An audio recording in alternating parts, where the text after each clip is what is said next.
അടുത്ത വർഷം നടക്കാൻ പോകുന്ന LP UP PSC പരീക്ഷയുടെ തയ്യാറെടുപ്പിൻ്റെ ഭാഗമായുള്ള ക്ലാസ്സാണിത്. അടുത്ത വർഷമാണ് നടക്കുന്നത്, എന്നാൽ അടുത്ത വർഷം നോക്കിയാൽ പോരെ എന്നല്ല. അടുത്ത വർഷം നടക്കാൻ പോകുമ്പോൾ അതിൽ നമുക്ക് ലക്ഷ്യം നേടണമെങ്കിൽ അതിപ്പോഴേ തുടങ്ങണം. അതിനുവേണ്ടി ആദ്യം ചെയ്യേണ്ട ഒരു കാര്യം, എന്താണ് പഠിക്കാൻ പോകുന്നത്, എന്താണ് നമ്മുടെ മുന്നിലുള്ള, ഇപ്പം നമ്മളൊരു കാളയാണ് നേരിടുന്നത്, എന്തിനാണോ നേരിടുന്നത്, നമ്മുടെ മുന്നിലുള്ള നേരിടാനുള്ളത് എന്താണ് എന്ന് നമ്മൾ ആദ്യം തന്നെ തിരിച്ചറിയണം. അപ്പം ആ അർത്ഥത്തിൽ നമുക്ക് നേരിടാനുള്ളത് LP UP PSC പരീക്ഷയാണ്. അപ്പോൾ അതിൻ്റെ ഘടന മനസ്സിലാക്കുക എന്നുള്ളതാണ്. ഒരു പോത്തിനെയാണ് നേരിടാൻ പോകുന്നതെങ്കിൽ ആ പോത്ത് എങ്ങനെയാണ് നമുക്ക് നേരെ വരിക എന്ന് മനസ്സിലാക്കണമല്ലോ. അതുപോലെ ഈ പരീക്ഷയെ നേരിടുമ്പോൾ ആ പരീക്ഷയുടെ സിലബസ് എന്താണ്, ആ സിലബസിൽ എന്തെന്ത് കാര്യങ്ങളാണ് പറയുന്നത്, ഏത് രീതിയിലാണ് അതിൻ്റെ ചോദ്യങ്ങൾ ചോദിക്കുക തുടങ്ങിയ കാര്യങ്ങളാണ് മനസ്സിലാക്കാനുള്ളത്. ഇതിൻ്റെ ഒരു പ്രധാനപ്പെട്ട കാര്യം, ഇപ്പം നേരത്തെയൊക്കെ നമ്മുടെ മത്സര പരീക്ഷകളിൽ നിന്ന് വ്യത്യസ്തമായി കൂടുതൽ മത്സരം കുറെ കൂടി ആഴത്തിലാവുകയാണ്. PSCയുടെ ചോദ്യങ്ങളൊക്കെ നോക്കിയാൽ മനസ്സിലാവും, നേരത്തെയുള്ള ചോദ്യപേപ്പറിൽ നിന്ന് വ്യത്യസ്തമായി കുറെ കൂടി ആഴത്തിൽ കാര്യങ്ങൾ മനസ്സിലാക്കി എഴുതുന്നവർക്കാണ്. അപ്പം കഴിഞ്ഞ PSC പരീക്ഷയ്ക്ക് തയ്യാറെടുത്തവർക്കും അതിൽ വിജയിച്ചവർക്കും അതിൽ വിജയിക്കാൻ കഴിയാത്തവർക്കൊക്കെ ആ കാര്യം ബോധ്യപ്പെട്ടിട്ടുണ്ടാവും.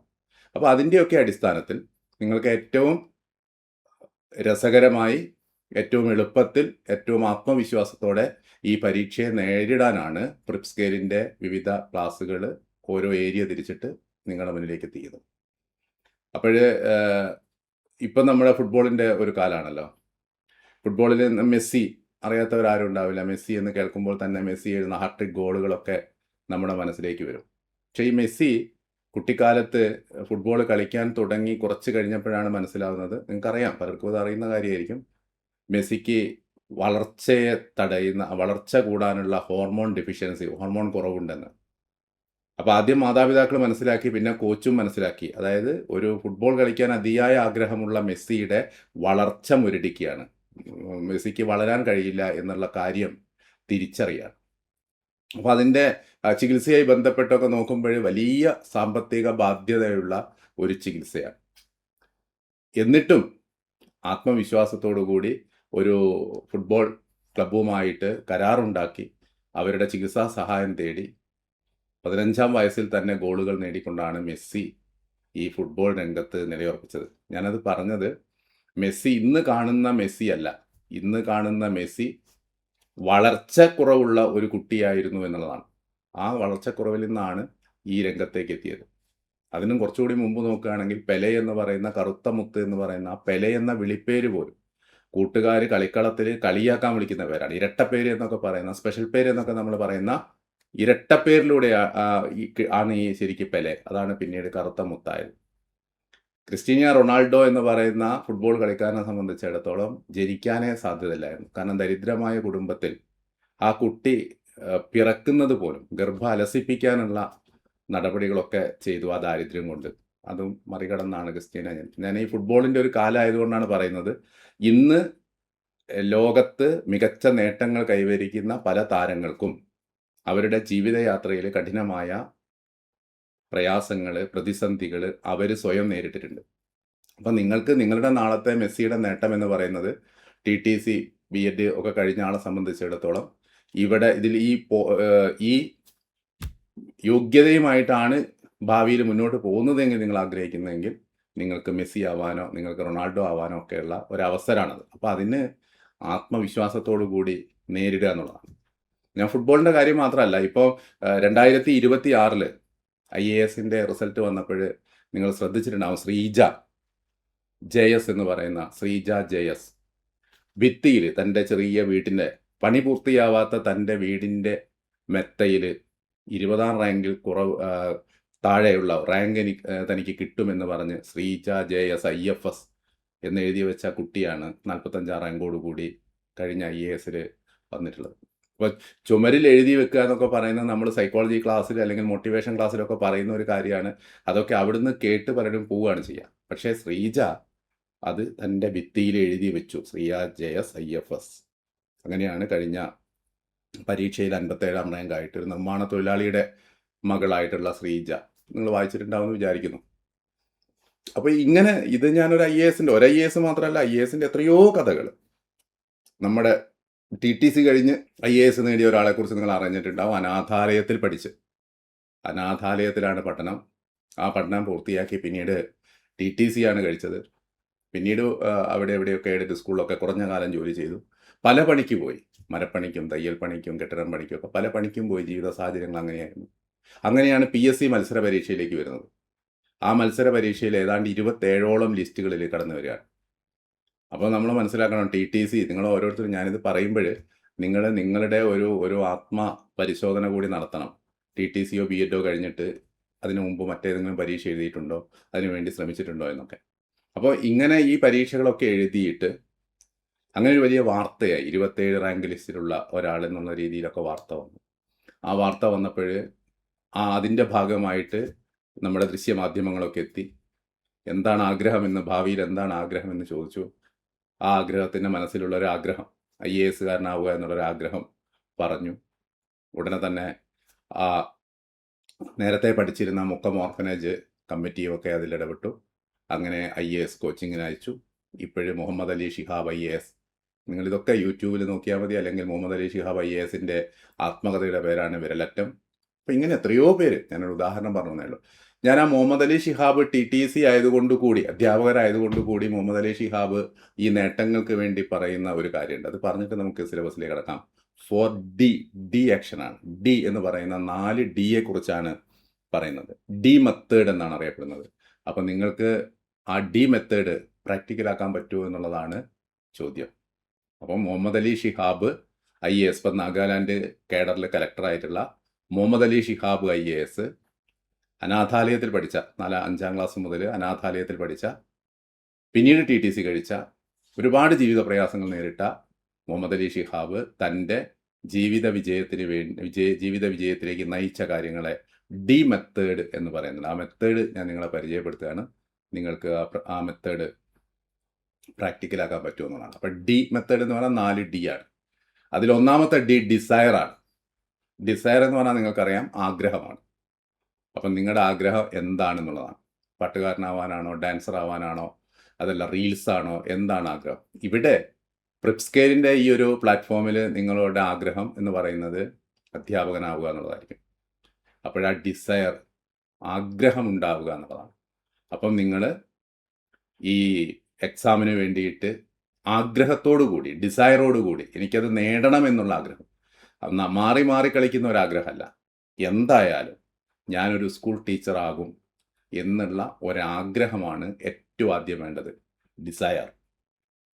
അപ്പം ഡിസയർ എന്ന് പറയുന്ന ഒരു കാര്യം നിങ്ങളുടെ മനസ്സിൽ നിങ്ങൾ ഉറപ്പിച്ചു വെക്കണം. ആഗ്രഹം വേണം.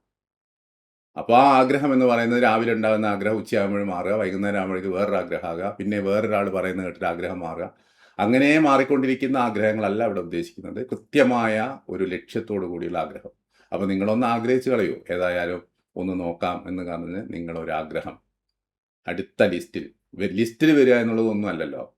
ലിസ്റ്റിൽ വരുന്നത് കൊണ്ടും കാര്യമില്ല, ജോലിയാണ് പ്രധാനം. അപ്പോൾ ആ ജോലിക്ക് വേണ്ടിയിട്ടുള്ള ഡിസയർ. രണ്ടാമത്തതാണ് ഡയറക്ഷൻ. ആ ഡയറക്ഷനാണ് പ്രിപ്സ്കെയിലിൻ്റെ ഭാഗത്തു നിന്ന് നിങ്ങൾക്ക് ചെയ്യുന്നത്. അതിൽ പ്രിപ്സ്കെയിൽ 100% കമ്മിറ്റഡായിട്ട് ആത്മാർത്ഥതയോടുകൂടി നിങ്ങൾക്കൊപ്പം ഉണ്ടാകും എന്നാണ് എനിക്കൊരു ഉറപ്പ് തരാനുള്ളത്. പ്രിപ്സ്കെയിൽ വളരെ കൃത്യമായി ക്ലാസ്സുകൾ, അതുപോലെ തന്നെ അതിൻ്റെ അസസ്മെൻറ്റ് ടെസ്റ്റുകൾ, നിങ്ങൾക്ക് വേണ്ടിയിട്ട് അതാത് സമയത്ത് നടത്തുന്ന അസസ്മെൻറ്റ് ടെസ്റ്റുകൾ, ഫീഡ്ബാക്കുകൾ, അതുപോലെ തന്നെ നിങ്ങൾക്ക് കൗൺസിലിംഗ് ക്ലാസ്സുകൾ, ക്വസ്റ്റ്യൻ ആൻസർ സെഷൻ, നിങ്ങളുടെ ഡൗട്ട് ക്ലിയറൻസ് സെഷൻ, അങ്ങനെ തുടങ്ങിയിട്ട് നിങ്ങൾക്ക് അതിന് വേണ്ടിയിട്ട് എന്തൊക്കെ സപ്പോർട്ടിംഗ് മെറ്റീരിയൽസ്, പ്രീവിയസ് ക്വസ്റ്റ്യൻസ്, സിലബസിൻ്റെ ഡീറ്റെയിലിംഗ്, അങ്ങനെ തുടങ്ങി ഈ ഒരു മത്സര പരീക്ഷയ്ക്ക് എന്തൊക്കെയാണോ നിങ്ങൾക്ക് കിട്ടേണ്ട ഡയറക്ഷൻ, ആ ഡയറക്ഷൻ പ്രിപ്സ്കെയിലിൻ്റെ ഭാഗത്തുനിന്ന് ഓരോ ടോപ്പിക്കിലും അതുമായി ബന്ധപ്പെട്ട് ആധികാരികമായി പറയാൻ കഴിയുന്നവർ നിങ്ങൾക്ക് തരും. അപ്പം നിങ്ങൾക്ക് ഡിസയർ ഉണ്ടാവുക, ഡയറക്ഷൻ അതിനനുസരിച്ച് ആ ഡയറക്ഷൻ നിങ്ങൾ ഇപ്പം ഒരു പ്ലാറ്റ്ഫോമിൽ നിന്നൊരു ഡയറക്ഷൻ കിട്ടിയത് കൊണ്ട് അത് കേട്ടതുകൊണ്ട് മാത്രം കാര്യമില്ല. ആ ഡയറക്ഷൻ അനുസരിച്ച് നിങ്ങളുടെ ഡിസയറിന് വേണ്ടിയിട്ട് നിങ്ങൾ പ്രവർത്തിക്കുക എന്നുള്ളതാണ്. അപ്പം കൃത്യമായ ഡിസയർ ഉണ്ടാവുക, ആ ഡിസയറിന് അനുസരിച്ച് ഡയറക്ഷൻ ഉണ്ടാവുക. ആ ഡയറക്ഷനാണ് പ്രിപ്സ്കെയിൽ നിങ്ങളുടെ കൂടെ ഉണ്ടാവുന്നത്. മൂന്നാമത്തത് ഡെഡിക്കേഷനാണ്. അത് പ്രിപ്സ്കെയിലിൻ്റെ ഭാഗത്തു നിന്ന് അല്ലെങ്കിൽ ഇപ്പോൾ ഈ പ്ലാറ്റ്ഫോമിൻ്റെ ഭാഗത്തു നിന്ന് നിങ്ങൾക്ക് ആ ഡെഡിക്കേഷൻ എന്താ വരിക? കൃത്യമായിട്ട് നിങ്ങൾക്ക് മൊഡ്യൂളുകൾ അനുസരിച്ച് ക്ലാസ്സുകൾ തരിക, ആ ക്ലാസ്സുകൾ കൃത്യമായി തീർക്കുക, നിങ്ങളുടെ ഡൗട്ട് ക്ലിയർ ചെയ്യുക, നിങ്ങളുടെ ചോദ്യങ്ങൾക്ക് ഉത്തരം തരിക, അതുപോലെ തന്നെ പ്രീവിയസ് ക്വസ്റ്റ്യൻസ്, വരാൻ സാധ്യതയുള്ള ചോദ്യങ്ങൾ, പിന്നെ അങ്ങനെ തുടങ്ങിയ കാര്യങ്ങളൊക്കെ വളരെ ഡെഡിക്കേഷനോട് കൂടി വളരെ ഇൻഫോർമേറ്റീവായിട്ട് പിന്നെ നിങ്ങൾക്ക് പരമാവധി നിങ്ങളെ ബോറടിപ്പിക്കാതെ നിങ്ങൾക്ക് ക്ലാസ്സുകൾ തരിക എന്നുള്ളതാണ് പ്രിപ്സ്കെയിലിൻ്റെ ഭാഗത്തുണ്ടാകും. നിങ്ങളുടെ ഭാഗത്തുനിന്ന് ആ ഡെഡിക്കേഷൻ എന്ന് പറയുന്നത് നിങ്ങൾ എത്ര സമയം ഇന്ന് മുതൽ അല്ലെങ്കിൽ ഈ ക്ലാസ് അല്ലെങ്കിൽ നിങ്ങൾ അതിന് ഒരുങ്ങുന്നത് മുതൽ, ഇനി ഒരുങ്ങാൻ നിങ്ങൾ 2027 ജനുവരി 1 തീയതിയാണ്, ഇന്നാണ് നിങ്ങൾ ഈ ക്ലാസ് കേൾക്കുന്നെങ്കിൽ അല്ലെങ്കിൽ നിങ്ങൾ എന്നാണോ അതിനു വേണ്ടി ശ്രമിക്കുന്ന ആ നിമിഷം തൊട്ട് അതിന് നിങ്ങൾ ഡെഡിക്കേഷൻ ആവുക. ഓരോ ദിവസവും ഒരു നിശ്ചിത സമയം അതിന് വേണ്ടിയിട്ട് നീക്കി വയ്ക്കുക. അപ്പോൾ അതാണ് ഡെഡിക്കേഷൻ. മറ്റൊന്നത് ഡിസിപ്ലിനാണ്. അപ്പോൾ ഡിസിപ്ലിൻ എന്ന് പറയുമ്പോൾ നമ്മുടെ ഒരു ഓൺലൈൻ ക്ലാസ്സിൽ എന്താണ് ഡിസിപ്ലിൻ എന്ന് ചിന്തിക്കരുത്. ഡിസിപ്ലിനെ കുറിച്ചൊക്കെ TTC, B.Ed ഒക്കെ കോഴ്സ് കഴിഞ്ഞവർക്ക് ഒരുപാട് സങ്കല്പങ്ങളുണ്ട് ഡിസിപ്ലിൻ. പക്ഷേ ഈ ഡിസിപ്ലിൻ എന്ന് പറയുന്നത്, ഇത് ഞാൻ പറഞ്ഞ ഡിസിപ്ലിൻ അല്ല, സൈക്കോളജിസ്റ്റുകൾ പറഞ്ഞ ഡിസിപ്ലിൻ അല്ല. മുഹമ്മദ് അലി ഷിഹാബ് എന്ന് നമ്മൾ നേരത്തെ പറഞ്ഞ ഷിഹാബിൻ്റെ D മെത്തേഡിലെ 4ാമത്തെ D ആണ് ഡിസിപ്ലിൻ. ആ ഡിസിപ്ലിൻ എന്ന് പറയുന്നത് ഒന്ന് നേരത്തെ ഉണരാനും, അതായത് നമ്മൾ സ്വയം ഒരു സെൽഫ് ഡിസിപ്ലിൻ ഉണ്ടാക്കിയെടുക്കുക എന്നുള്ളതാണ്. ഈ ഡിസയറിന് വേണ്ടിയിട്ട്, ഈ ലക്ഷ്യത്തിന് വേണ്ടിയിട്ട് ഡെഡിക്കേഷനോട് കൂടി ഇവിടുന്ന് അല്ലെങ്കിൽ നിങ്ങൾക്ക് ഇവിടുന്ന് മാത്രം കിട്ടുന്ന ഡയറക്ഷൻ എന്ന് ഒരർത്ഥമല്ലേ, നിങ്ങൾക്ക് കിട്ടുന്ന എല്ലാ സോഴ്സിൽ നിന്നുള്ള ഡയറക്ഷൻ, നിങ്ങൾക്ക് എവിടുന്നൊക്കെ മോട്ടിവേഷൻ കിട്ടുമോ ആ ഡയറക്ഷനൊക്കെ സ്വീകരിച്ച് അതിനു വേണ്ടിയുള്ള ശ്രമമാണ്. അപ്പോൾ നിങ്ങൾ 7 മണിക്കാണ് ഉണരുന്നതെങ്കിൽ 6:30 മണിക്ക്, 6 മണിക്ക്, 5:30 മണിക്ക് ഒക്കെയാണ് ഉണരേണ്ടത്. കൊണ്ട് IASനൊക്കെ പ്രിപ്പയർ ചെയ്യുന്നവർ 18-20 മണിക്കൂറാണ് അവസാന ലാപ്പിലേക്ക് അവർ അത്ര 20-22 മണിക്കൂറൊക്കെ അവർ വർക്ക് ചെയ്യുന്നുണ്ട് എന്നാണ് പറയുന്നത്. അപ്പോൾ ഇപ്പോൾ ഇതൊരു IAS പരീക്ഷ പോലെയായി നമ്മുടെ TTC പരീക്ഷയും. കാരണം അത്രമാത്രം കോമ്പിറ്റൻ്റ് ആണ്. കുറഞ്ഞ വേക്കൻസികൾക്കൊക്കെ ആയിരിക്കും ഇനി വരിക. ഏറ്റവും ക്വാളിറ്റിയുള്ള, ഏറ്റവും നല്ല മികച്ച ആളുകളെ ആയിരിക്കും എടുക്കുക. അതിനനുസരിച്ചുള്ള ചോദ്യങ്ങളൊക്കെ വരാനൊക്കെയാണ് സാധ്യത. അപ്പോൾ അതുകൊണ്ട് നേരത്തെ ഉണരുന്ന കാര്യത്തിൽ, നേരത്തെ ഉറങ്ങുന്ന കാര്യത്തിലൊക്കെ അതായത് വളരെ ഒരു നിശ്ചിത സമയത്ത് തന്നെ ഉറങ്ങുക, ഒരു നിശ്ചിത സമയത്ത് നേരത്തെ തന്നെ ഉണരുക. പിന്നെ മറ്റൊന്നൊരു ഡിജിറ്റൽ ഡയറ്റിംഗ്. ഡയറ്റിംഗ് എന്ന് പറയുന്നത് നമ്മൾ സാധാരണ പറയുന്ന ഡയറ്റിംഗ് ഭക്ഷണം കുറയ്ക്കലാണ് അല്ലേ? ഡിജിറ്റൽ ഡയറ്റിംഗ് ആണ് ഇതിന് വേണ്ടിയിട്ട് അത് മുഹമ്മദ് അലി ഷിഹാബ് പറഞ്ഞതല്ല, ഞാൻ എൻ്റെ കൂടെ ആഡ് ചെയ്യുകയാണ്. നമ്മുടെ പല വികസിത രാജ്യങ്ങളിലും അവർ സ്വീകരിച്ച, അതായത് അറ്റൻഷനെ ബാധിക്കുന്നു, കോൺസെൻട്രേഷനെ ബാധിക്കുന്നു, നമ്മുടെ മറ്റ് പല ആക്ടിവിറ്റീനെയും ബാധിക്കുന്നു എന്നുള്ളത് കൊണ്ട് ഈ ഡിജിറ്റൽ ലോകത്ത് അതിനൊരു ഡയറ്റിംഗ് ആണ്. എന്ന് പറഞ്ഞാൽ ഒരു നിശ്ചിത സമയത്ത് മാത്രമേ നമ്മൾ ഈ ഒരു ഡിജിറ്റൽ ഉപകരണത്തെ സ്വീകരിക്കുന്നുള്ളൂ. ബാക്കി സമയം നമ്മൾ ചിന്തിക്കാനും അലസമായിട്ടൊക്കെ കുറച്ച് വിരസതയൊക്കെ, ഇപ്പോൾ ന്യൂറോ സയൻസ് ഒക്കെ പറയുന്ന കുറച്ച് വിരസതയൊക്കെ വേണമെന്നാണ്. അപ്പോഴാണ് നമുക്കൊരു പ്ലാൻ B ഒക്കെ നമ്മുടെ മനസ്സിലുണ്ടാവുക. റീൽസ് ഇങ്ങനെ കണ്ടുകൊണ്ടേ ഇരിക്കുമ്പോൾ നമുക്കിങ്ങനെ കാര്യങ്ങൾ വരുമ്പോൾ നമ്മൾ വളരെ അലസമായിട്ട് നമുക്ക് തീരെ ബോറടിക്കില്ല എന്നുള്ളൊരു സത്യമാണ്.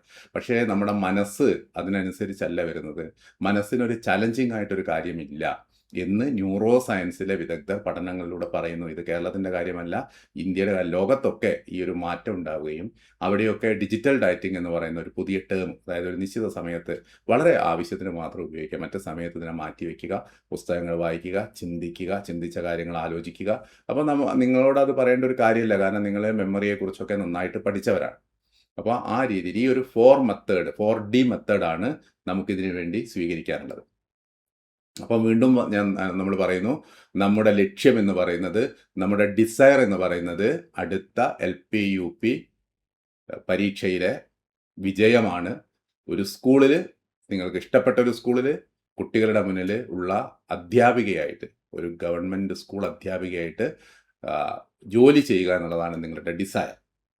ആ ഡിസയറിന് ഒരുപാട് കടമ്പകളുണ്ട്. നേരത്തെ മെസ്സിയുടെ കടമ്പ പോലെ തന്നെയുള്ള, അത് ബയോളജിക്കലായിട്ട് ആയിക്കൊള്ളുന്നില്ല. ഇപ്പോൾ അതാണ് ഞാൻ ഫുട്ബോളിൻ്റെത് പറഞ്ഞത്. ഒരു ഫുട്ബോളിലാവട്ടെ, സംഗീതത്തിലാവട്ടെ, സിനിമയിലാവട്ടെ, എഴുത്തിലാവട്ടെ, ഇനി IASലാവട്ടെ, ഏത് മേഖലയിലായാലും നേട്ടങ്ങൾക്ക് പിന്നിൽ വലിയ ഒരു സ്ട്രെയിന്, വലിയ ഒരു കഷ്ടപ്പാട് അവരനുഭവിക്കുന്നുണ്ട് എന്ന കാര്യത്തിൽ യാതൊരു സംശയമില്ല. അപ്പോൾ ഇതിനൊരിക്കലും നിങ്ങൾ നെഗറ്റീവായിട്ട് ചിന്തിക്കരുത്. എനിക്ക് വിശേഷിച്ച് പ്രയാസങ്ങളൊന്നുമില്ല, ഞാനൊരു ഒരു സമ്പന്ന കുടുംബത്തിലാണ്, ഞാനൊരു സിൽവർ സ്പൂണോട് കൂടിയാണ് ജനിച്ചത് എന്ന് പറഞ്ഞാൽ എനിക്ക് ഈ ലക്ഷ്യം കിട്ടില്ല എന്നൊന്നുമില്ല. അങ്ങനെയും ഉണ്ട്. പിന്നെ അതായത് നിങ്ങൾക്ക് നല്ല സാമ്പത്തിക സാധ്യതയും എല്ലാവിധ അനുഗ്രഹങ്ങളും ദൈവം തന്നിട്ടുണ്ടെങ്കിൽ നിങ്ങൾക്കും ഇതേപോലെ ഇതിനേക്കാൾ എളുപ്പത്തിൽ ലക്ഷ്യത്തേക്ക് കടക്കാം. ഈ പ്രയാസം അനുഭവിക്കുന്നവരെ കാര്യം പറയുന്നത് ആ പ്രയാസത്തെയും അവരനുഭവിച്ച് ആ പ്രയാസത്തെയും അതിജീവിച്ച് അവർ ലക്ഷ്യത്തിലേക്ക് എത്തി എന്നുള്ളത് സൂചിപ്പിക്കാനാണ്. അപ്പോൾ പ്രിപ്സ്കെയറിൻ്റെ ഈ പ്ലാറ്റ്ഫോമിൽ നിങ്ങളോട് പറയുന്ന ഒരു കാര്യം, വരാൻ പോകുന്ന LP UP പരീക്ഷയിൽ, മത്സര പരീക്ഷയിൽ നിങ്ങൾക്ക് ഡയറക്ഷൻ തരാൻ വളരെ ഡെഡിക്കേഷനോടുകൂടി, വളരെ ഡിസിപ്ലിൻഡ് ആയിട്ട് നിങ്ങളെല്ലാവരും ഈ ചേരുന്നവരെല്ലാവരും എത്തണമെന്നുള്ളൊരു ഡിസയറോടുകൂടി, പക്ഷെ അത് നമുക്ക് ആഗ്രഹിക്കാനേ പറ്റൂ. അത് നിങ്ങളുടെ കയ്യിലാണ്. It is within you. നിങ്ങളാണ് തീരുമാനിക്കേണ്ടത്. നിങ്ങളുടെ ചിന്തയാണ്. അങ്ങനെയാണല്ലോ പറയുന്നത്, ഞാൻ എന്ത് ചിന്തിക്കുന്നുവോ ഞാൻ അതായിത്തീരുന്നു എന്ന് പറയുന്നത് പോലെ നിങ്ങൾ ചിന്തിക്കണം. നിങ്ങളുടെ മനസ്സിൽ ആ ഒരു ഡിസയർ ഉണ്ടാവണം. അത് ഡിസയറൊക്കെ ആയി ഉടനെ അത് കഴിഞ്ഞ് കുറച്ച് കഴിഞ്ഞ് റീൽസ് കണ്ടപ്പോൾ ഡിസയർ മാറിപ്പോയി. എന്നാൽ പിന്നെ ഇതുപോലെ റിയൽസ് ചെയ്താൽ മതിയോ എന്ന് ഡിസയർ, അല്ലെങ്കിൽ ഒരു യൂട്യൂബിൽ വേറെ ആരെങ്കിലും വന്നിട്ട് ഒരു ഉപദേശം തരുന്നു, അപ്പോൾ എന്നാൽ അങ്ങനെ ആവട്ടെ എന്ന് തീരുമാനിക്കുക.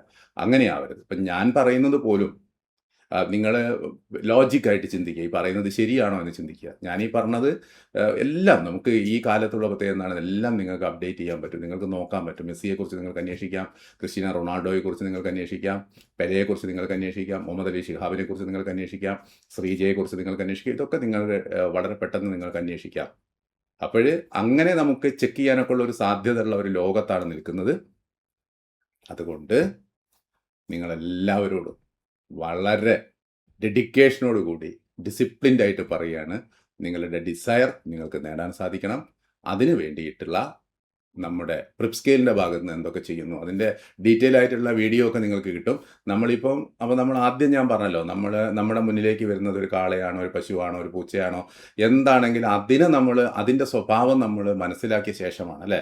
ഒരു കാളയാണ് വരുന്നതെങ്കിൽ അതിൻ്റെ വാല് മുന്നിൽ തോണ്ടിക്കളിച്ചിട്ടോ അതിൻ്റെ ചെവി തട്ടിയിട്ടൊന്നും കാര്യമില്ല. അതിനെ പിടിച്ച് നിർത്താൻ നമുക്ക് സാധിക്കണം.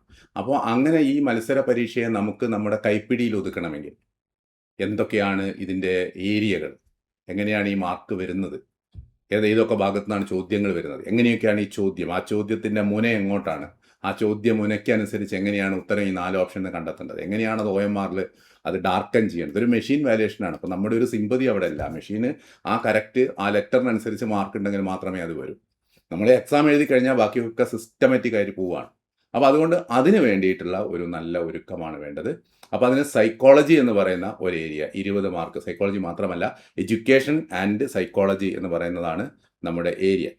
എഡ്യൂക്കേഷൻ ആൻഡ് ചൈൽഡ് സൈക്കോളജി 20 മാർക്കുള്ള ഒരു ഏരിയ. ഏതാണ്ട് 25ഓളം സ്പ്ലിറ്റ് ചെയ്തിട്ട് ഇടുന്ന ഏരിയയാണ്. ഈ ഏരിയയാണ് ഇപ്പം ഒരു ക്ലാസ് ഞാൻ ഈ ഏരിയയെക്കുറിച്ചാണ് നിങ്ങളോട് പറയുന്നത്.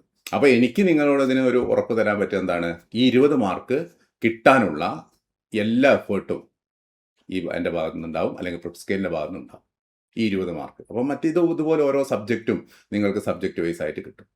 അപ്പം 20 മാർക്ക് എങ്ങനെ കിട്ടും? 20 മാർക്കിന് കിട്ടാൻ വേണ്ടി ആദ്യം വേണ്ടത് എന്താണ്, നമ്മൾ ഈ PPTയിലൂടെ ഒന്ന് കടന്നു പോകണം, ഈ സിലബസിലൂടെ ഒന്ന് കടന്നു പോകണം. അപ്പം എഡ്യൂക്കേഷൻ, ചൈൽഡ് സൈക്കോളജി 2 ഏരിയയാണ്. അപ്പം പഠനത്തെക്കുറിച്ചുള്ള വിവിധ സമീപനങ്ങൾ, നിയമങ്ങൾ, സിദ്ധാന്തങ്ങൾ, മനഃശാസ്ത്രജ്ഞരും ആശയങ്ങളും, ഘടനാവാദം മുതൽ സാമൂഹ്യ ജ്ഞാന നിർമ്മിതിവാദം വരെ, സോഷ്യൽ കൺസ്ട്രക്റ്റിവിസം വരെ, വിദ്യാഭ്യാസ ചിന്തകർ അവരുടെ ദർശനങ്ങൾ, മനഃശാസ്ത്ര പരീക്ഷണങ്ങൾ, ബുദ്ധി, ബഹുമുഖ വൈകാരിക ബുദ്ധി സങ്കല്പം, പേഴ്സണാലിറ്റി ഡെവലപ്മെൻറ്റ്സ്, വികാസതലങ്ങൾ, അതിൻ്റെ തത്വങ്ങൾ, തിയറീസ്, പിന്നെ കോഗ്നിറ്റീവ് ഡെവലപ്മെൻറ്റ്, വൈജ്ഞാനിക വികാസം, സോഷ്യൽ ഡെവലപ്മെൻറ്റ്, സാൻമാർഗിക വികാസം, moral development, heredity and environment, aptitude test, motivation, adjustment mechanism, Mal adjustment ഒക്കെ ഉണ്ടല്ലോ, മനഃശാസ്ത്ര ഗവേഷണ ഉപാധികൾ, രീതികൾ നമ്മൾ ഉപയോഗിക്കുന്നതാണ്. ഇത്രയാണ് സൈക്കോളജിയായി ബന്ധപ്പെട്ടത്. ആലോചിച്ച് നോക്കൂ, ഇത് സിലബസ് കാണുമ്പോൾ തന്നെ എല്ലാം മനസ്സിലേക്ക് വരുന്നുണ്ട്. ഇതൊക്കെ നിങ്ങൾ പഠിച്ചതാണ്. പഠിച്ചപ്പോഴും ഒരു പ്രശ്നം ഉണ്ടാവും, കോവിഡ് കാലത്ത് പഠിച്ചവരുണ്ടാവും, ഇത് പല ഏരിയയും ക്ലാസ്സിൽ എടുക്കുമ്പോൾ വരാൻ പറ്റാത്തവരുണ്ടാവും, ഒരുപാട് മിസ്സിങ്ങുകളുണ്ടാവും, ഗ്യാപ്പുകളുണ്ടാവും, ഇഷ്ടമില്ലാത്തവർ, സൈക്കോളജി ചിലർക്ക് അങ്ങനെ സൈക്കോളജി അങ്ങനെ ഉണ്ടാവില്ല, നമുക്കൊരു ഇഷ്ടക്കേടൊക്കെ ഉണ്ടാവും. അപ്പോൾ അങ്ങനെയൊക്കെ അതിൻ്റെയൊക്കെ ഭാഗമായിട്ട് ഈ ഏരിയ ഒന്നും വേണ്ടത്ര നമ്മൾ കടന്നു പോയിട്ടുണ്ടാവില്ല. പക്ഷെ ഏറ്റവും നമുക്ക് നിങ്ങളുടെ ഡിസയറിലേക്ക് എത്താൻ ഏറ്റവും എളുപ്പമുള്ളത് 20 മാർക്കും ചോർന്നു പോവാതെ, നഷ്ടപ്പെട്ടു പോവാതെ 20 മാർക്കും കിട്ടുമെന്നുള്ളതാണ്. കാരണം ഇതിൽ നിൽക്കും, അത് എങ്ങോട്ടും പോവില്ല. നമുക്ക് കൃത്യമായിട്ട് ഇന്ന ഏരിയയിൽ നിന്നൊക്കെയാണ് ചോദ്യം വരിക എന്ന് നമുക്ക് മനസ്സിലാക്കാനും അതുകൊണ്ട് തന്നെ അതിനനുസരിച്ച് ഒരൊറ്റ മാർക്ക് പോലും നഷ്ടപ്പെടാതെ 20 മാർക്ക് നേടാൻ കഴിയും. അപ്പോൾ ഒരു 20 മാർക്ക് കിട്ടുമ്പോൾ തന്നെ നമ്മൾ 1 മാർക്ക് പോലും പ്രധാനമാണ്. അപ്പോൾ അതുകൊണ്ട് 20 മാർക്ക് നേടാൻ പറ്റുന്ന ഒരു ഏരിയയാണ് സൈക്കോളജി. അപ്പോൾ ഈ സൈക്കോളജി ക്ലാസ് ആയതുകൊണ്ടല്ല ഞാൻ 20 മാർക്ക് കിട്ടുന്നു എന്ന് പറയുന്നത്. അതും നിങ്ങൾ ലോജിക്കായി ചെയ്ത് എന്തുകൊണ്ടാണ് 20 മാർക്ക് നേടാൻ കഴിയുമെന്ന് പറയുന്നത്? കാരണം ഈ സിലബസ് വളരെ കൃത്യമാണ്. ഇതിന് പുറത്തേക്ക് പോവേണ്ട കാര്യമില്ല. ഇതിൽ തന്നെ നല്ലൊരു ശതമാനവും നിങ്ങൾ പഠിച്ചതാണ്.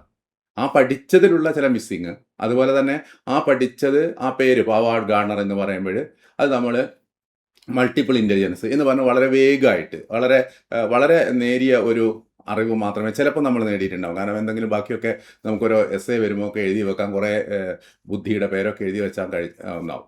ഇവിടെ വളരെ സ്പെസിഫിക് ആയിട്ട് ഏതെങ്കിലും ഒരു ആക്ടിവിറ്റി തന്നിട്ട് ആ ആക്ടിവിറ്റി ഏത് ഇൻ്റലിജൻസുമായി ബന്ധപ്പെട്ടതാണെന്ന് ചോദിക്കുമ്പോൾ ആ ചോദ്യത്തിന് ഈ 4 ഓപ്ഷനിൽ നിന്ന് കറക്റ്റ് ആൻസർ എടുക്കുക എന്ന് പറയുന്നത് അതിനെക്കുറിച്ച് നല്ല ആഴത്തിലുള്ള അല്ലെങ്കിൽ നല്ല ബോധ്യം നമുക്കുണ്ടാകും. അപ്പം അതുകൊണ്ട് തന്നെ എല്ലാ കാര്യവും അറിയാം, പക്ഷേ ആ അറിഞ്ഞ കാര്യം കുറേ കൂടി ആഴത്തിൽ അറിയാനും അത് ഇതുപോലെ ഒരു മെഷീൻ വാല്യുവേഷനുള്ള ഒരു OMR പരീക്ഷയ്ക്ക് ഏറ്റവും എഫക്റ്റീവായിട്ട് തയ്യാറെടുക്കാൻ ഇതൊരു പഠിക്കുക മാത്രമല്ല പരിശീലനം കൂടിയാണ്, അല്ലേ? നമ്മൾ അങ്ങനെയല്ല പറയുക, ഒരു പരിശീലനം കൂടിയാണ്. അപ്പം പരിശീലിക്കണം. അതായത് പഠിച്ച കാര്യങ്ങൾ നമുക്ക് ആ 1.25 മണിക്കൂർ കൊണ്ട് ആ 100 ചോദ്യങ്ങൾക്ക് ആ തന്നിരിക്കുന്ന OMR ഷീറ്റിൽ മാർക്ക് ചെയ്യുമ്പോഴാണ് അവിടെ എത്തണം. അപ്പം ഇതിപ്പം കേട്ട് പോവുക എന്നുള്ളതൊന്നുമല്ല. ഇത് കേട്ട് അല്ലെങ്കിൽ ഇതുപോലുള്ള ക്ലാസ്സുകൾ കേട്ട് മനസ്സിലാക്കി വരുന്ന ചോദ്യത്തിന് ചോദ്യം വായിച്ച് 4 ഓപ്ഷൻ വായിച്ച് ആ 4 ഓപ്ഷനിൽ ഏറ്റവും ശരിയായ ഓപ്ഷൻ എടുത്ത് അത് അതേ ക്വസ്റ്റ്യൻ നമ്പറിന് നേരെ അതേ ഓപ്ഷന് നേരെ ഡാർക്കൻ ചെയ്യുന്നത് വരെയുള്ള ഒരു പ്രോസസ്സുണ്ട്. അവിടെയാണ് പ്രാക്ടീസിൻ്റെ ആവശ്യം, അവിടെയാണ് ഡയറക്ഷൻ്റെ ആവശ്യം, അവിടെയാണ് നിങ്ങളുടെ ഡിസിപ്ലിൻ്റെയും ഡെഡിക്കേഷൻ്റെയും ഒക്കെ ആവശ്യം. അപ്പോൾ അത് വളരെ ശ്രദ്ധിക്കണം. അപ്പം പഠനത്തെക്കുറിച്ചുള്ള സമീപനങ്ങൾ അല്ലെങ്കിൽ അതിൻ്റെ സിദ്ധാന്തങ്ങൾ, പിന്നെ നമ്മൾ പഠിക്കുന്ന സ്ട്രക്ചറിസം തൊട്ട് സോഷ്യൽ കൺസ്ട്രക്റ്റിവിസം വരെയുള്ള ആളുകൾ, അവരുടെ പേരുകൾ, അവർ മുന്നോട്ട് വെച്ച ആശയങ്ങൾ, ഇതൊക്കെയാണ് ഇങ്ങനെയുള്ള കാര്യങ്ങളാണ് ഓരോന്നിലുള്ളത്. ബുദ്ധിയെക്കുറിച്ചാണെങ്കിൽ അപ്പം ബുദ്ധി നമുക്കറിയാം, നേരത്തെയുള്ള ബുദ്ധി, ആ ബുദ്ധിക്ക് പിന്നീട് വന്ന 2 ഫാക്ടർ തിയറി 3 ആയി, അങ്ങനെ വന്ന് ബുദ്ധിയിൽ വന്നത് മൾട്ടിപ്പിൾ ഇൻ്റലിജൻസ് വരെ വന്ന ഒരു സങ്കല്പം. ഇപ്പം ബുദ്ധി അല്ല വേണ്ടത്, അല്ലേ? ബുദ്ധിസ്റ്റുകളല്ല, പഠിപ്പിസ്റ്റുകളല്ല വേണ്ടത് ലോകത്ത്. എന്താണ്? IQ അല്ല, EQവിനൊരു പ്രാധാന്യം, ഇമോഷണൽ ക്വസ്റ്റ്യൻ, ഇമോഷണലിൻ്റെ വൈകാരിക ബുദ്ധിയുടെ പ്രാധാന്യം, പിന്നെ നമ്മുടെ പേഴ്സണാലിറ്റി, പിന്നെ എങ്ങനെയാണ് ഡെവലപ്മെൻറ്റ് ഉണ്ടാവുന്നത്, ഏതൊക്കെ തരത്തിൽ. അപ്പോൾ ഇത്തരം കാര്യങ്ങളൊക്കെ രസകരമാണ്. അതൊക്കെ പഠിക്കാനും. ഹെറിഡിറ്റി സ്വാധീനിക്കുന്നുണ്ടോ? പാരമ്പര്യം എത്രത്തോളം സ്വാധീനിക്കുന്നുണ്ട്? പരിസ്ഥിതി എത്രത്തോളം സ്വാധീനിക്കുന്നുണ്ട്? ആപ്റ്റിറ്റ്യൂഡ് ടെസ്റ്റ്, ഏതെങ്കിലും ആപ്റ്റിറ്റ്യൂഡ് ടെസ്റ്റ് നിങ്ങൾ എഴുതിയിട്ടുണ്ട്? അപ്പോൾ നമ്മൾ ടീച്ചേഴ്സ് മേഖലയിലൊക്കെ വരുമ്പോൾ നിങ്ങൾ വായിച്ചിട്ടുണ്ടാകും, പത്രത്തിലും പല കമ്മീഷനുകളൊക്കെ പറയുന്നുണ്ട് ആപ്റ്റിറ്റ്യൂഡ് ടെസ്റ്റൊക്കെ നടത്തിയിട്ടേ ഈ രംഗത്തേക്ക് കടന്നു വരാവുന്നൊക്കെ. അപ്പോൾ നിങ്ങളിപ്പോൾ അങ്ങനെയൊന്നും ആയിരിക്കില്ല, ആ കോഴ്സ് കഴിഞ്ഞതായിരിക്കും. ഏതായാലും വന്നു, നമ്മൾ ഈ കോഴ്സിൽ ചേർന്നു, പഠിച്ചു. എന്തായാലും TTCക്ക് ആ 2 കൊല്ലം പഠിച്ച, BEdന് പഠിച്ച, അല്ലെങ്കിൽ ഇതിനു വേണ്ടി ഇത്രയും കാലം പഠിച്ച അത്രയും ബുദ്ധിമുട്ടൊന്നും ഈ ഒരു മത്സര പരീക്ഷയ്ക്ക് തയ്യാറെടുക്കാനില്ല. പക്ഷേ ഡെഡിക്കേഷനും ഡിസിപ്ലിനും വളരെ പ്രധാനപ്പെട്ടതാണ്. ഡിസിപ്ലിൻ വളരെ പ്രധാനപ്പെട്ടതാണ്. Self discipline. അപ്പോൾ അത് അതായത് നമ്മളിങ്ങനെ സ്വയം ഡിസിപ്ലിൻ ഇല്ലാതെ പെരുമാറും. ഇപ്പം ഞാനിത് പറഞ്ഞുകൊണ്ടിരിക്കുമ്പോൾ നിങ്ങൾ ഇതൊക്കെ എത്ര കേട്ടതാണ്, ആ ഒരു ഡിസിപ്ലിൻ ഇല്ലാത്തതാണ്. മറിച്ച് അയാൾ പറയുന്നത് എന്താണ് നോക്കട്ടെ, ആ പറയുന്നതിൽ എന്തെങ്കിലും കാര്യമുണ്ടോ, വസ്തുതയുണ്ടോ, ലോജിക്കുണ്ടോ എന്ന് ചിന്തിക്കുമ്പോൾ അതൊരു ഡിസിപ്ലിനാണ്. അപ്പം നമ്മളത് ശ്രദ്ധിക്കുക. അപ്പോൾ അവിടെ ഒരു ശ്രദ്ധ വരുമ്പോൾ നമ്മൾ ആ കാര്യത്തെക്കുറിച്ച് മനസ്സിലാക്കാൻ ശ്രമിക്കുന്നു. ഈ പറഞ്ഞത് ശരിയാണോ എന്ന് വെരിഫൈ ചെയ്യുന്നു. അപ്പോഴൊക്കെയാണ് മിടുക്ക്. അത് വെരിഫൈ ചെയ്യുന്നു, ഈ പറയുന്നതിൽ തെറ്റുണ്ടോ, അല്ലെങ്കിൽ ഈ പറഞ്ഞതാണോ ശരി എന്ന് നമ്മൾ വെരിഫൈ ചെയ്യുന്നു, കറക്റ്റ് ചെയ്യുന്നു. അപ്പം ഞാൻ പറഞ്ഞത് തെറ്റാം, അല്ലെങ്കിൽ നിങ്ങൾക്ക് കിട്ടുന്ന ഏത് ക്ലാസ്സും തെറ്റാം, ആ തെറ്റിനെ നമ്മൾ കറക്റ്റ് ചെയ്യുന്നു. അപ്പോൾ അങ്ങനെ ഉള്ള ഒരു വളരെ ഡിസിപ്ലിൻഡ് ആയിട്ടുള്ള ഒരു തയ്യാറെടുപ്പാണ് ഈ മത്സര പരീക്ഷയ്ക്ക് വേണ്ടത്. പിന്നെ നമുക്ക് ഈ മാൽ അഡ്ജസ്റ്റ്മെന്റ് ഉണ്ടല്ലോ, ഒരുപാട് അഡ്ജസ്റ്റ്മെന്റ് നിങ്ങൾക്കറിയാം. അത് ചെയ്യാതിരിക്കുക. കാരണം അത് അയാൾ പറയുന്നതൊന്നും മനസ്സിലാകുന്നില്ല, അല്ലെങ്കിൽ ഞാൻ അങ്ങനെയൊക്കെ പഠിക്കണം എന്ന് വിചാരിച്ചിരുന്നു, ചോദ്യപേപ്പർ വേറൊരു രീതിയിലായിപ്പോയി. ഇങ്ങനെ ഒരുപാട് മാൽ അഡ്ജസ്റ്റ്മെന്റ് അത് നമ്മൾ പഠിക്കുന്നുണ്ട്. അതൊക്കെ TTC BEdകാരാണ് ഇതൊക്കെ പഠിക്കുന്നത്, അല്ലെങ്കിൽ സൈക്കോളജിയിലാണ് ഇതൊക്കെ പഠിക്കുന്നത്. നമ്മൾ സാധാരണ പറയുന്ന എക്സ്ക്യൂസ് ഉണ്ടല്ലോ, ഞാനത് ഇന്ന സ്ഥാപനത്തിൽ ചേർന്ന് പോയി, അല്ലെങ്കിൽ ഇന്ന ക്ലാസ് ആയിപ്പോയി, അല്ലെങ്കിൽ ഞാൻ ഇന്ന ഡയറക്ഷനിൽ പോയി, അല്ലെങ്കിൽ ഞാൻ ഇന്നതുപോലെ ചെയ്തു, അതുകൊണ്ട് ഞാൻ തോറ്റു. അപ്പോൾ ഇതൊക്കെ മറ്റൊരാളുടെ പേരിലേക്ക് അങ്ങോട്ട് അടിച്ചേൽപ്പിച്ച് ഒരു എസ്കേപ്പിസം ഉണ്ടാക്കുന്നതൊക്കെ നമുക്ക് പഠിക്കാനുണ്ട്. അതൊക്കെ നമ്മുടെ മാനസികമായി നമ്മളൊരു സംതൃപ്തി നേടാൻ വേണ്ടി കാണിക്കുന്ന ചെറിയ ചെറിയ കുറുക്ക് വഴികളാണ്. അപ്പോൾ അതിനെക്കുറിച്ചൊക്കെയാണ് അഡ്ജസ്റ്റ്മെൻറ്റ്. സ്ഥിരമായിട്ട് PSC ചോദിക്കുന്നതാണ് ഈ മാൽ അഡ്ജസ്റ്റ്മെൻറ്റ്. അതുപോലെ എന്തൊക്കെയാണ് ഇതിൻ്റെ ടെസ്റ്റുകൾ, കേസ് സ്റ്റഡി ഉൾപ്പെടെയുള്ള സൈക്കോളജിക്കൽ ടെസ്റ്റുകൾ, അല്ലേ, പലതരത്തിലുള്ള ടെസ്റ്റുകൾ, അതൊക്കെയാണ് സൈക്കോളജിയായി ബന്ധപ്പെട്ട്. അപ്പം ഞാനിത് പറഞ്ഞപ്പോൾ തന്നെ നിങ്ങൾക്ക് മനസ്സിലായി, ഇതിലെ പല ഏരിയയും നിങ്ങൾക്ക് നേരത്തെ പഠിച്ചതാണ്, പലതും ഓർമ്മയിലുള്ളതാണ്. ആ പറഞ്ഞ ഏരിയകളൊക്കെ ഒന്ന് ശ്രമിച്ചാൽ, ആഞ്ഞു പിടിച്ചാൽ നമുക്ക് മാർക്കാക്കി മാറ്റാവുന്നതാണ്, സ്കോറാക്കി മാറ്റാവുന്നതാണ്. അങ്ങനെ സ്കോർ കിട്ടിയിട്ട് നമ്മുടെ ഡിസയർ, നമ്മൾ ഉദ്ദേശിച്ച സ്കൂളിൽ ഒരു ടീച്ചറായിട്ട് നമുക്ക് ജോലി ചെയ്യാൻ പറ്റും, അല്ലേ. നേരത്തെ ഞാൻ ശ്രീജയുടെ കാര്യം പറഞ്ഞതുപോലെ നിങ്ങളും ഒരു ഭിത്തിയിൽ അല്ലെങ്കിൽ ഒരു മനസ്സിൽ ഒട്ടിച്ചു വെക്കണം.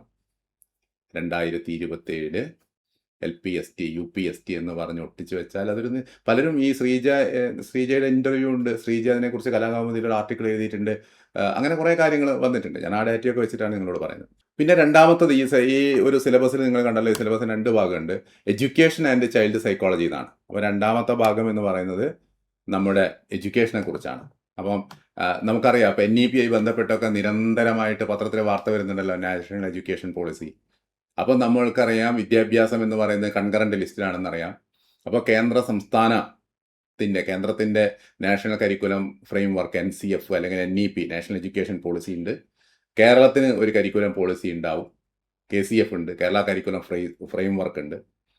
പിന്നെ അതോടൊപ്പം തന്നെ നമ്മൾ ഇന്ന് ക്ലാസ് മുറിയിൽ നടക്കുന്ന പ്രോസസ്സ് എന്താണ്, പ്രോസസ്സ് ഓറിയൻറ്റഡ്, അവിടെ നടക്കുന്ന പ്രോസസ്സ്, നമ്മൾ ഉപയോഗിക്കുന്ന സ്ട്രാറ്റജി, പഠനതന്ത്രങ്ങൾ, പിന്നെ വിവരവിനിമയ സാങ്കേതിക വിദ്യാ സാധ്യതകൾ എന്ന് പറയുന്ന ബ്രാക്കറ്റിൽ വളരെ കൃത്യമായി കൊടുത്തു, DEL-ED. അപ്പോൾ നമുക്ക് നേരത്തെ TTC ആയിരുന്നു, പിന്നെ DED ആയിരുന്നു, പിന്നെ DEL-ED ആണ്, അല്ലേ, ഡിപ്ലോമ ഇൻ എലിമെൻ്ററി എഡ്യൂക്കേഷനാണ്. നേരത്തെ TTC ആയിരുന്നു, പിന്നെ ഡിപ്ലോമ ഇൻ എഡ്യൂക്കേഷനായി, ഇപ്പം ഡിപ്ലോമ ഇൻ എലിമെൻ്ററി എഡ്യൂക്കേഷൻ സിലബസാണ്. ആ സിലബസിനെ ബേസ് ചെയ്തുകൊണ്ടുള്ള കാര്യങ്ങൾ മാത്രമേ ചോദിക്കൂ. അപ്പം വളരെ വലിയ AI-യുടെ പുതിയ ടൂളൊന്നും വെച്ചിട്ട് പ്രിപ്പയർ ചെയ്യേണ്ടതില്ല. ആ സിലബസിൽ എന്തൊക്കെയാണോ പറയുന്നത് അത് വെച്ചിട്ടാണ് അതിനെ നമ്മൾ കാണേണ്ടത്. പിന്നെന്താണ്, പഠന വൈകല്യം എന്തായാലും ചോദിക്കുന്ന ഒരു ചോദ്യമാണ് ലേണിംഗ് ഡിസബിലിറ്റി. പിന്നെ പ്രത്യേക പരിഗണന അർഹിക്കുന്നവരുടെ പഠനം, എങ്ങനെയാണ് നോളജ്, അറിവ് കൺസ്ട്രക്ഷൻ നടക്കുന്നത്, എന്തൊക്കെയാണ് ലേണിംഗ് മെത്തേഡ്, എന്തൊക്കെയാണ് വിദ്യാഭ്യാസ പ്രോജക്റ്റുകൾ. അത് പിന്നെ ഒരു ഓപ്പൺ ആൻഡ് ക്വസ്റ്റ്യൻ പോലെ കൊടുത്തതാണ്. പിന്നെ കേരള പാഠ്യപദ്ധതി സമീപന രേഖ, നമ്മുടെ കരിക്കുലം, അതുപോലെ തന്നെ വിദ്യാഭ്യാസ ഭരണ സംവിധാനം കേരളത്തിൻ്റെ. നമുക്കറിയാം, വിദ്യാഭ്യാസ സെക്രട്ടറി തൊട്ട് ഇങ്ങ് താഴെ ഒരു സ്കൂളിൽ അവിടുത്തെ HM ഉൾപ്പെടുന്ന, അല്ലെങ്കിൽ അവിടുത്തെ ടീച്ചേഴ്സ് ഉൾപ്പെടെയുള്ള ഒരു, അല്ലേ, സംസ്ഥാന തലത്തിലൊരു വിദ്യാഭ്യാസ സെക്രട്ടറി ഉണ്ട്, ഡയറക്ടർ, പിന്നെ ഒരു DPI ഉണ്ട്, പിന്നെ ജില്ലയിൽ DD-മാരുണ്ട്, വിദ്യാഭ്യാസത്തിലെ DO-മാരുണ്ട്, AEO-മാരുണ്ട്, സ്കൂളുകളുണ്ട്, HM ഉണ്ട്, അവിടെ ടീച്ചറുണ്ട്. അങ്ങനെ വരുന്ന അതിൻ്റെ ഒരു ഓർഡർ ഉണ്ട്. അതുകൂടാതെ മറ്റ് ഏജൻസികളുണ്ട്, ഡയറ്റ് ഉണ്ട്, അല്ലേ, അതുപോലെ തന്നെ SSK എന്ന് പറയുന്ന സർവശിക്ഷ കേരള എന്ന് പറയുന്ന ഒരു ഏജൻസി ഉണ്ട്. മറ്റ് ഏജൻസികൾ ഏതൊക്കെയാണ്? അതോടൊപ്പം തന്നെ നമുക്കറിയാം, നേരത്തെ വന്ന വിദ്യാഭ്യാസ ഡോക്ടർ രാധാകൃഷ്ണൻ കമ്മീഷൻ തൊട്ട് വന്ന വിദ്യാഭ്യാസ കമ്മീഷനുകളുണ്ട്. അതൊക്കെ വളരെ ചെറിയ ചെറിയ കാര്യങ്ങളാണ്, നിങ്ങൾ പഠിച്ചതും ഒക്കെ ആയിട്ടുള്ള കാര്യങ്ങളാണ്. എന്തായാലും ഇതാണ് ഒരു ഏരിയ. അപ്പം ഞാൻ പറഞ്ഞല്ലോ, നമ്മൾക്ക് ഒരു ഡിസയറുണ്ട്. ആ ഡിസയർ എന്ന് പറയുന്നത് ടീച്ചറാവുക എന്നുള്ളതാണ്. ആ ഡിസയറിന് വേണ്ടിയിട്ടുള്ള ഒരു സ്റ്റെപ്പ് ഉണ്ട്. വെറുതെ എങ്ങനെ ടീച്ചറാവണമെന്ന് ആഗ്രഹിച്ചിട്ട് കാര്യമില്ലല്ലോ. നമ്മൾ അതിന് വേണ്ടിയിട്ട് നേരത്തെ മെസ്സി ശ്രമിച്ച പോലെ, അതുപോലെ ശ്രീജ ശ്രമിച്ച പോലെ, ഇങ്ങനെ ലോകത്തിൻ്റെ വലിയ വലിയ നേട്ടങ്ങളുള്ള ആളുകളൊക്കെ ശ്രമിച്ചതുപോലെ അതേ പാതയിൽ തന്നെ അതിനുവേണ്ടി ശ്രമിക്കുക എന്നുള്ളതാണ്. അതിന് ശ്രമിക്കുമ്പോൾ എവിടെയാണ് നമ്മൾ ഗോൾ അടിക്കേണ്ടത് നോക്കുക എന്നുള്ളതാണ്. അപ്പോൾ ഗ്രൗണ്ട് എങ്ങനെയാണ്, ആ ഗ്രൗണ്ടാണ് നമ്മൾ, ആ ഗ്രൗണ്ട് റിയാലിറ്റിയാണ് നമ്മൾ ഈ പറയുന്നത്. ഇങ്ങനെ വളരെ കൃത്യമായ ഒരു പ്രിസ്ക്രൈബ്ഡ് സിലബസ്. ആ സിലബസിലെ ഒരു ഏരിയ 20 മാർക്ക്. ഇതിപ്പോൾ 5-1 100-ൽ 20 മാർക്കാണ്. ആ 20 മാർക്ക് ഇല്ല, ഒരു 10-13 നിങ്ങൾ നോക്കിയാൽ അറിയാം. ഒരു 13 സൈക്കോളജി, ഒരു 12 എഡ്യൂക്കേഷൻ, ഇങ്ങനെയാണ് 25 ഉള്ളത്. അപ്പോൾ അതിലാണ് 20 മാർക്ക്. ഇതെല്ലാത്തിനും ചോദ്യം വരില്ല, പക്ഷേ ഇതിൽ നിന്നേ വരും. അപ്പോൾ ഇതിൽ നിന്നാണ് വരിക, പക്ഷെ അത് സൂക്ഷ്മമായിട്ടാണ് വരിക.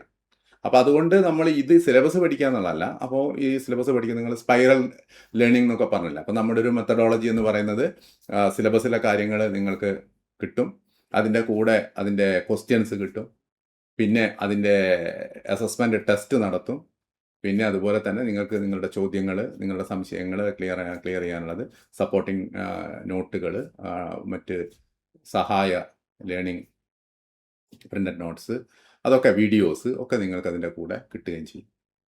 അപ്പം ഇങ്ങനെ ഒരു മത്സര പരീക്ഷയ്ക്ക് ഒരുങ്ങാൻ വേണ്ടിയുള്ള ഒരു ശ്രമം, നേരത്തെ പറഞ്ഞാൽ അതൊരു 4D ഒരാളുടെ മെത്തേഡാണ് പറഞ്ഞത്. ഞാനത് പറയാൻ കാരണം ഒരുപാട് പ്രതികൂല സാഹചര്യങ്ങളിൽ നിന്ന് ഈ രംഗത്തേക്ക് വന്ന ഒരാളെന്നുള്ള നിലയിലാണ്. അപ്പോൾ അതുകൊണ്ട് നമുക്ക് ഇത് കേൾക്കുന്ന എല്ലാവർക്കും ഈ പ്രിപ്സ്കെയറിൻ്റെ ഈ ഒരു പുതിയ ബാച്ച് അനൗൺസ് ചെയ്യുമ്പോൾ ഇതേപോലെ തന്നെ ഓരോ ഏരിയയിലും നിങ്ങൾക്ക് നേട്ടങ്ങൾ കൈവരിക്കാനാവും. അങ്ങനെ നിങ്ങളുടെ ഡിസയർ, അതിൽ നിങ്ങളുടെ ഡെഡിക്കേഷൻ, അതിലേക്ക് നിങ്ങളുടെ ഡയറക്ഷൻ, ഒപ്പം നിങ്ങളുടെ ഡിസിപ്ലിൻ, അത്രയാണ്. അപ്പോൾ അതിനുവേണ്ടി നിങ്ങൾ തയ്യാറെടുക്കുക.